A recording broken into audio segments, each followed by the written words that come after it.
Hi, I'm Chris Foks, lead gameplay designer, and I'm here today to tell you about the 6 new character classes in Plants vs. Zombies Garden Warfare 2.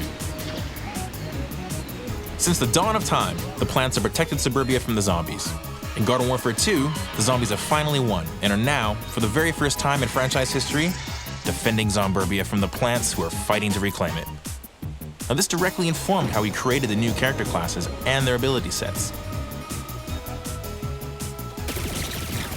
Let's start with the crazy little zombie imp, and the reason we're in this mess to begin with. Dr. Zomboss was able to shift the tides of battle in his favor by weaponizing the imps with patented Z-Tech technology from the future. The imp is an agile, dual-wielding pest equipped with butt boosters, gravity grenades, and all sorts of other tricks. While on foot, the imp can use his speed and agility to get close to his enemies, set up some great team play moments with his gravity grenade, or just go wild with his imp kata ability. But that's not all. He can call in a Z-Mech Pow, who's a hulking robot complete with shoulder-mounted missiles, a robo-laser, and some feet made for stomping.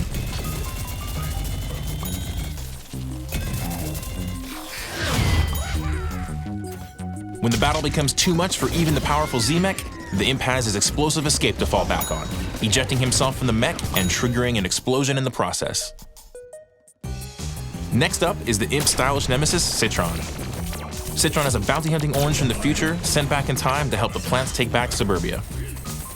Being an orange, Citron can transform into a sphere and quickly roll from one area to the next. He can charge up and boost forward, dealing extra damage to zombies, or launch himself off the terrain. Paired with an energy shield for protection, he can not only defend allies when needed, but he can also hold his own against imps and their Z-Mechs. Designed as their direct nemesis, he rocks an EM Peach that's super effective against Z-Mechs, but can also stun other classes. Back on the zombie team, we have the flashy superhero, Super Brainz.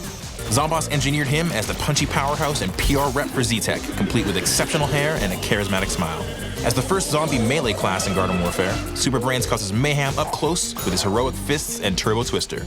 He's no slouch at a distance either, as he can leap structures in a single bound, send plants flying with his heroic kick, and use a super ultra ball at range. His heroic fist laser is particularly noteworthy, as we actually transform his primary weapon from melee-focused to ranged based on whether you're holding down the left trigger. With this blend of melee power and ranged attack, Super Brainz is a staple in breaking up the plant offensive. What better way to bolster the plants and counter the mighty Super Brainz than a supremely powerful sorceress from the past? Meet Rose. Traveling forward in time, Rose has arrived to support the plant's offensive with her magical abilities, summoning teleporters and turrets and turning tanks like Super Brainz into stinky old goats. On top of that, Rose has a very effective team play ability called the Time Snare, slowing down time for all unlucky zombies caught within and making them easy targets. Combining that with her Arcane Enigma, the ability to become pure damage-dealing energy, and her homing magic thistles, you have a powerful ally in the fight for Zomburbia. Now on to Captain Deadbeard, a crusty pirate from the past who was adrift for hundreds of years. As an expert at long-range combat, he's just what the zombies need to defend against the plant offensive.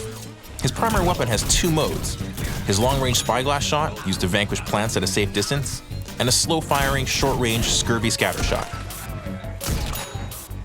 In keeping with his long-range focus, Deadbeard's Parapal ability allows the player to take to the skies and attack from above with laser beams and explosive airstrikes. Captain Deadbeard also has his Cannon Rodeo ability, where he rides a giant cannon that fires explosive cannonballs. Finally, when the enemy gets too close and the scurvy scatter shot isn't enough, our fearless captain has a dynamite-equipped armored barrel to hide it.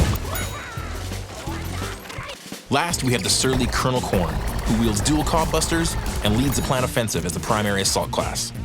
He's deceptively quick and has a high rate of fire, and he can launch his cobs like rockets when he needs to deal a lot of damage very quickly. His Husk Cop ability propels him into the air, allowing him to fire corn cobs from above. And if that's not enough, he can even call in a butter barrage airstrike by lobbing out a hot potato to mark the target zone.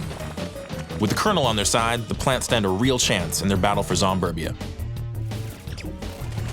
With these 6 new character classes and their crazy new variants, we have something for everyone in the battle for Zomburbia.